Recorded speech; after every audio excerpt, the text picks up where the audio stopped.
はい、どうもそれです。今回はですね、うちわふぐっていう食材ですね。はい、こちらですね、もう5年間ずっと欲しかった食材。というのも、釣り船のおっちゃんがね、深海でうちわふぐっていうのが釣れるから、釣れたらあげるよって言われて、早5年が経ちまして、うちのスタッフが、なんかまさるさん、うちわふぐ釣れたんですけど、いりますって言われて、いる、さすがにいるって言ってもらいました。で、こちらうちわふぐなんですけども、毒があるのかないのか定かになってないんですよ。で、まあちょっとね、さすがに気になりすぎて6時間ぐらいね、めちゃくちゃ調べてました。毒についてね。まずは観察していきましょうか。はい、こちらがですね、うちわふぐっていう食材です。ここがですね、ビヨーンって伸びてうちわみたいになるからうちわふぐって呼ばれてます。うちわふぐはですね、まあフグっていう名前ついてるんですけど、実はフグ科の魚ではありません。でかすぎて2匹いると映りきらんから1匹退場してもらおう。こいつはですね、上の歯がね、2つに分かれてまして、下の歯はね、1つしかないんですよ。なんでですね、こちらの生物はですね、フグ科ではなく、トリオドン科って言って、いわゆるフグとは別の種類にね、分類されるんですよ。ちなみに、フグ科に属するフグは、トラフグ、マフグ、クサフグなど、世界中にはなんと180種類以上、フグ科に属する、つまりフグの仲間がいるんですよ。で、うちわフグかうちわフグ属のものは、こいつ1種類しかいないんですね。禁煙の生物が一切いない生物って、ものすごい珍しくて、例えばみんなが知ってる生物で言うと、カモノハシとかコアラとかが有名なんだよね。まだまだ喋りますよ。日本ではですね、フグ科って呼ばれてるんですけども、世界的な共通言語としてはですね、テトラオドン科って呼ばれてるんですね。どういう意味かって言いますと、4つの歯を持つものっていう意味なんですけども、テトラってさ、ギリシア語で4って意味なんですけども、ギリシア語の4が使われてるもので言うと、テトラポットとかは有名ですよね。で、なんでフグの毒、テトロドトキシンって言うんやろ。察しのいいあなたなら気づいているはず。フグ科は世界的にはテトラオドン科っていう名前なんですね。で、フグの毒、テトラオドン科の毒だからテトロドトキシンっていう命名がついてるんですよ。フグ以外にも、例えばオオギガニだったりとか、イモリの体表だったりとか、結構ね、このテトロドトキシンを利用してる生物はいるんですけども、フグに多いっていうことで、テトロドトキシンっていうのは、フグの名前から命名されているんです。はい。そして皆さん、テトロドトキシンって1種類だと思ってませんか？違います。自然界だけで12種類存在します。中にはほぼ無毒と言ってもいいものも存在していまして、さらには人工的に作られているものを含めると約30種類もあると言われております。知らなかったやろ？もう明日学校行ったらみんなにテトロドトキシンの種類何個あるか知ってるってみんなに言ってあげて。一旦毒の話は後にするとして、うちわフグのね説明をしていきましょう。このうちわフグなんですけども、釣れたのは水深 130m で、釣り餌はカツオの腹皮で釣れたみたいです。で、これね伝わりづらいと思うんですけど、結構ね硬いんですよね。触った感じはかかとをこする軽石みたいな感じですね。全体的にそんな感じ。顔の方もそんな感じですね。で、フグにしてはかなり目が大きいです。深海の定義は 200m なんで、釣れた 130m は深海ではないんですけども、かなりね大きい目をしてますね。光がほとんど届かない場所に生息しておりますから、光を取り込めるようにかなり大きい目をしてますね。そしてですね、これ石垣島で取ったイグアナのデューラップみたいな部分なんですけど、ここね名前ないんですよ。ここはですね骨が入ってるんですよ。魚の腹びれの付け根にある葉体っていう骨があるんですけど、その葉体が発達してできた部分なんですね。で、ここも特に名前がないんで、この動画では規定翼状骨って呼ぶことにします。葉体は確か2個あるはずなんで、これ1本になってるのか2本になってるのか気になりますね。さばいた時に見てみましょう。そしてこれもね面白いですよね。これはねおそらく開いて、でこのでっかい目とこのでっかい体で威嚇して捕食者を追い払うと言われてるんですけども、おそらくって今あえて言ったのはですね、こいつはですねほとんどですね研究が進んでなくて、さらに深海っていうこともあって、おそらくそうだけど確定ではないよっていう状態なんですね。そしてこのビロビロにね名前はないのに、ここには岩上斑っていう名前があります。そしてビロビロの面白いところはですね、鱗がねハリセンボンみたいな感じになってまして、これトゲトゲしてます。いやー、これはね初めて触る感覚だわ。ザラザラしてるわ。トゲが手に刺さるっていう感じは全くないし、引っかかりがあるって感じも全くないです。おそらく広がりやすいようにこういうトゲの構造になったんじゃないかなと思いますが、文献がないので何とも言えません。ごめん、みんな毒の話に戻らせて。なんでここまで毒を調べたかというと、こいつが保有してる毒がテトロドトキシンなのかサキトキシンなのか、せめてこいつを食べるのに命を懸けるんやったら何の毒か知りたいじゃん。フグが保有してる可能性がある毒っていうのは、まずねテトロドトキシン、そしてサキトキシン、パリトキシン、パフトキシン、この4つです。パフトキシンはこいつありえないから、まず3つに絞りました。テトロドトキシンは何十種類ものバクテリアが生産することが可能で、パリトキシンとサキトキシンは光合成をやるバクテリアが作る毒なんですよ。皆さん答え出ましたよね。こいつらは深海にいる。つまり光合成でできる毒を持っているはずがない。俺はそこでついに真理にたどり着いたと思ったんですが、ホシフグっていう深海にいるフグがサキトキシンを持っていたんですよ。そこで俺の6時間は終わりました。はいということで、こいつが持ってる毒はおそらくテトロドトキシンなんですけども、サキトキシンの可能性があります。一応ね、両方とも同じ症状が出ますんで、正直どっちの毒でも関係ねえやって感じではあります。ちなみにサキトキシン、これはねやばい毒です。昔地下鉄サリン事件っていうのがありましたけど、サリンがね噴霧されてやばいね事件になってましたけど、サキトキシンはサリンの1000倍の毒性があります。はい、噴霧した場合諸説はあり数十倍とも言われております。はい、ということで今日はさばいていくんですけども、名前出して申し訳ないんですけど、私が密かに尊敬している平坂さんがね動画でさばいてるところを見たところ、ハリセンボンみたいなね気もしてたんですよ。なんで今日はハリセンボンの王道料理ドブ汁とあと刺身ね、食べてみようかなと思います。さばいていきましょう。はい、というわけでですね、さばいていくんですけども、これ驚きなのがこの状態でも十分うちわじゃん。まだ広がります。やばくない？こうやってさ普通にさ収納して泳いでてバッて広げられたらさ、そらビビるよね。はい、ということでですね、さばいていくんですけども、まずここの尻尾を切りまして、こういうね皮の硬い魚は裏側から包丁を入れるのが定石なんで、裏側から包丁を入れまして、頭まで包丁が入るかなっていった感じなんですけども、ここはねちょっと包丁入れてみないと分かりませんので、やっていってみようと思います。ということでさばいていきましょう。じゃあまずは尻尾からね切っていきます。硬いかもしれないんで思いっきりいこう。よいしょ。まあまあ硬いね。そしたら皮の裏から包丁を入れていきます。ちなみにですね、もしテトロドトキシンに当たった場合はですね、簡単に言ったら筋肉に命令を出せなくする毒なんで、痙攣をしたりだとか、あと一番良くないのが呼吸器がね止まってそれで亡くなっちゃう人が多いんですよ。で心臓だけねあんまりねテトロドトキシンの作用が効かないんですよね。だからテトロドトキシンに当たっても心臓だけ動いてるってことがね結構ねあるんですよ。もし友人がテトロドトキシンに当たったとしても心臓マッサージだけはやったらダメ。そこだけ覚えとこう。やるのは人工呼吸と119を呼ぶ。サキトキシンの全く一緒です。同じ対応を皆さんしてください。無理やり呼吸させられる機会がね病院にはありますんで、意外とね人工呼吸やって助かることもありますから、友達にちゃんと人工呼吸してあげてくださいね。でやはりなんですけども、こっから上は皮がね異常に硬いんで、こうやってなるべくうちわをね傷つけないように包丁を入れて、せっかくのうちわなんでなるべく傷つけずにねいきたいですから、ここら辺からにしましょうか。硬いんですが手切りそう。包丁かなり遠いなのに硬い。ハサミでいこう。こいつ結構釣れるみたいなんで、今度釣りにもし行く機会があればこれ剥製とかにしてみたいよね。よいしょ。反対側もよいしょしましょう。とりあえず今やってみて分かったのが、基底翼状骨が異常に硬いから、これはね切れない。切りづらい。これ普通のハサミ欲しい。頭の皮が硬いのよ。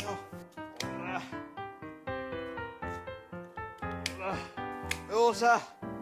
いけたんじゃない？いやー、川はぐの大変だったね。ちなみにね、今年は神津島の花火大会に行くんだよ。マジで10年ぶりぐらいの花火なの。マジ楽しみなんだけど。さあ、ここからですね、川を引いていくんですけども、この川舐めしてみたいって言ってる人がいるんで、なるべくね、ちぎれないようにやっていこうと思うんですけども、一つ問題があります。海外の文献ではですね、肝臓、生殖腺、皮、この3つに毒があると言われています。川にね、毒がある可能性があるんです。でね、皆さん、天然のトラフグの川にも毒があるって知ってました？ほとんど毒ないんですけど、1キロぐらい食べると中毒になる。2キロぐらい食べたら結構やばい。もうここまでトラフグの情報来たら、もう一つ話させてくれ。野生のトラフグって実は3割ぐらいしか毒が個体いないんですよ。養殖のトラフグに関して言うと毒ないです。トラフグの肝臓は食えます。トラフグの卵巣も食えます。目玉も食えます。養殖のトラフグの肝臓誰か食べてみてほしい。でも俺のせいにはしないでね。ここの規定翼状骨のところも皮切ってますから、さあ綺麗に皮は剥げるのか。いきます。よいしょよいしょよいしょ。今んとこめっちゃいい感じだよ。反対側からもいける。よいしょよいしょよいしょよいしょ。おお、完璧でござる。ちょっと先っぽがこれすごくない？これめっちゃすごいじゃん。何に使えるんだろうって感じだけど、財布ぐらい作れそうなレベルのでかさだよ。へえ、おもろ。面白いのはやっぱりこれ縮むんだよね。ほら、こっち側こんだけさ開いてるの分かるじゃん。でこっち側今縮ませたら縮むの。おもろ。これこんな素材見たことないって。これはめっちゃ喜ぶやろ。よし、いいね、いい。はい、それではですね、内臓を見ていきましょうか。うわ、卵巣が出てきた。正直な話、卵巣が一番危ない説あります。ただどんな味なのか気になる。好奇心が勝ってる。でも卵巣ってさ、サイズが同じだったら同じ味な気がするんだけど、卵巣です。猛毒かもしれません。ただ私は食べます。レバー立派ですね。いいドブ汁ができそう。いいドブ汁ができそうですね。そんなに量はないけど結構いい感じだね。ではですね、残りの内臓を取り出していきましょう。歯の形的にね、結構ね引きちぎるっていうのかな、そんな形してますんで、結構ね甲殻類がね入ってるんじゃないかな、胃袋。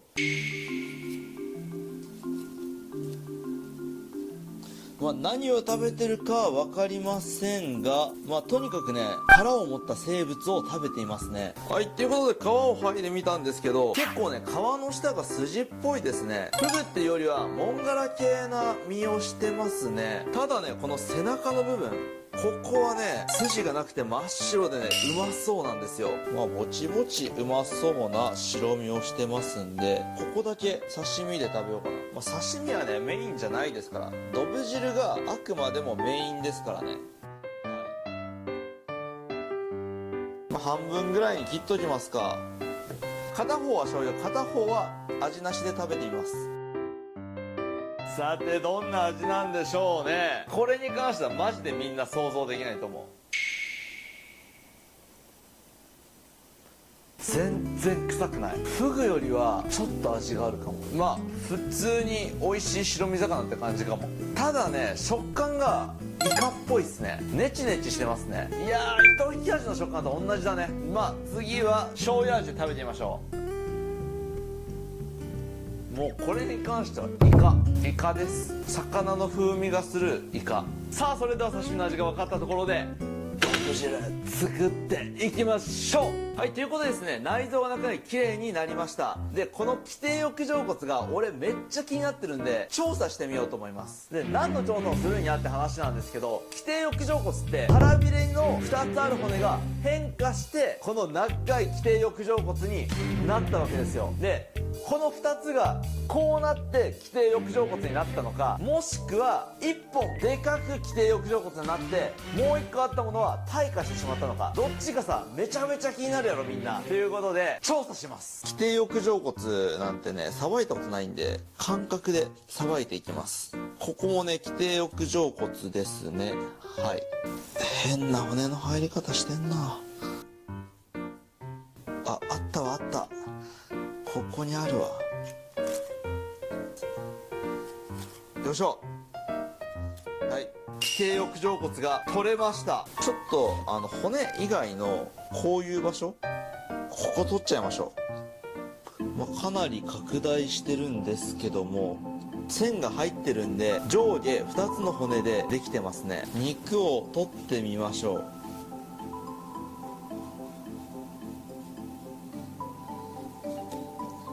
肉取ったら完全に2つに割れてるわ。っていうことは両方の容体が発達して規定翼状骨になったっていうことですよ。だからこれ半分に割れるはず。ほら、ハサミでも普通にほら切れるし裂ける。ほら、これもねドブ汁に入れていきます。では次ですね、頭を落としていきます。結構骨は柔らかい部位があるんですね。はい、そこまで硬くなさそうなあばら骨が入ってますんで、あばら骨ごと切っていきますか。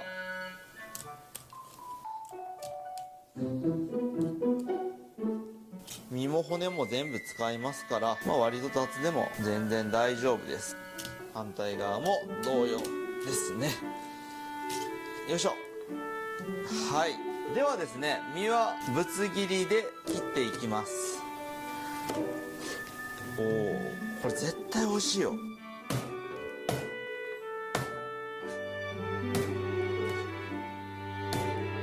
では鍋に入れていきます。そしたら頭もねやっていきましょう。多分関節の間に入れていけば結構普通に切れると思います。はい切れますね。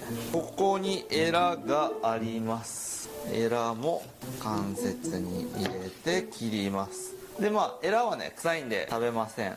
口の骨の周りに包丁を、すごい手切りそう。包丁を入れます。でねじりますと口は取れます。そして皮もベリベリとむけますと、ほほ肉がねこれ外れますんで、ほほ肉を外して反対側もほほ肉を外して、で目にもね毒はないんで、これ入れていきます。せっかく5年越しのうちわふぐなんで霜降りをしていきます。そっからねドブ汁を食べていきましょう。さて霜降り用のお湯が沸くのを待ってる間に卵を茹でていきます。ドン。さらにドブを作成します。こちらがうちわふぐの肝。なんか毒があるとかないとかさ結局言われてるけど、なんか死亡例ないんだよね。なんか俺は大丈夫だと思ってる。味噌と肝をゴリゴリに混ぜ合わせて豆腐汁を作ります。さて最強のうまみを作っていくぜ。さあ準備は完璧や。もう楽しみで仕方ないね。はい、それでは卵だけ救出して霜降りをしていきます。お湯は足りるのか。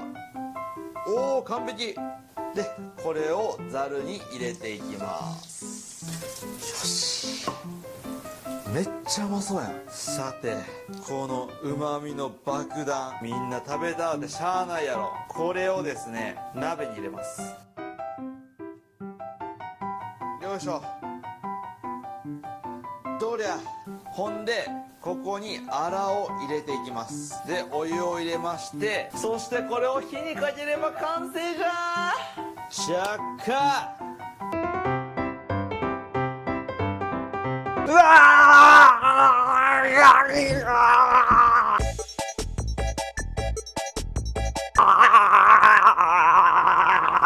ー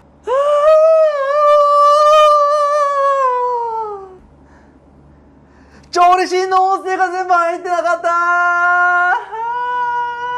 たということで、今調理してた動画に関しては2匹目のうちわふぐです。はい、よく見たら服の色とか違うんだよね。で今食べてるのは1匹目のうちわふぐですね。まあいっか、もう自分で釣りに行って TikTok 撮ろう。それしかない。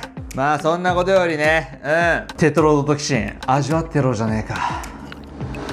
てかこのどぶ汁に関しては絶対にうまい。味噌のさ漂う感じめっちゃくちゃうまそうじゃない？でこの肝臓もありますからね。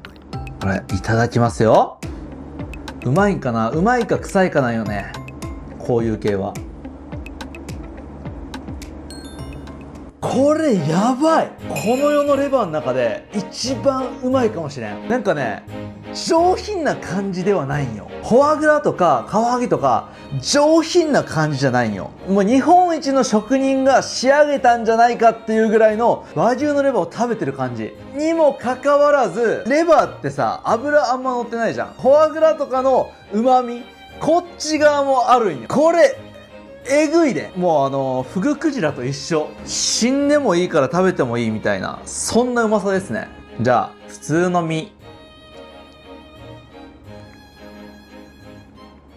まあパサパサしてない普通の白身魚って感じですね。うん、フグっぽくはないな。モンガラ系の味がしますね。うん、美味しいモンガラ系って感じ。肝のおかげでめっちゃ旨味があって普通にうまい。なんぼでも食えるわ。うまっ。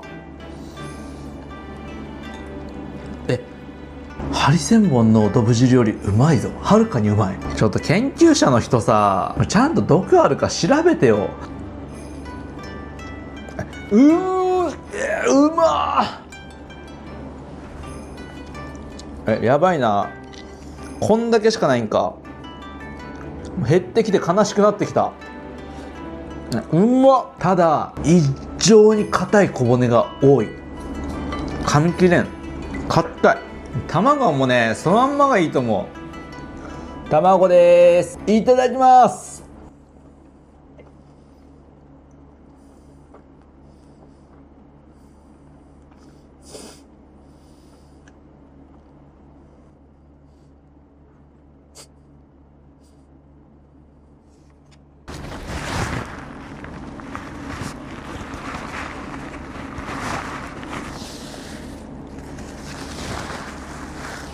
激生臭いしドロドロしてるし、これは拷問です。なかなか俺が吐き出すことないんですけど、エッグだけにね。はい、というわけでごちそうさまでした。うちわフグはですね市場に流通することもないので、なかなか手に入らない。沖縄の方で結構外洋で釣りをするような友達がいる人しか食べられないと思うんですけども、これは食べてみる価値ありです。肝とか卵巣とかは別に食べなくていい。身がうまいわ。むっちゃくちゃうまい。身には毒がないって言われてますから、はい、ぜひね食べてみてほしいです。そしてですねマグロジャーキー絶賛発売中ですので、ぜひ皆さん購入してみてください。ということで最後までご視聴いただきありがとうございました。それでは。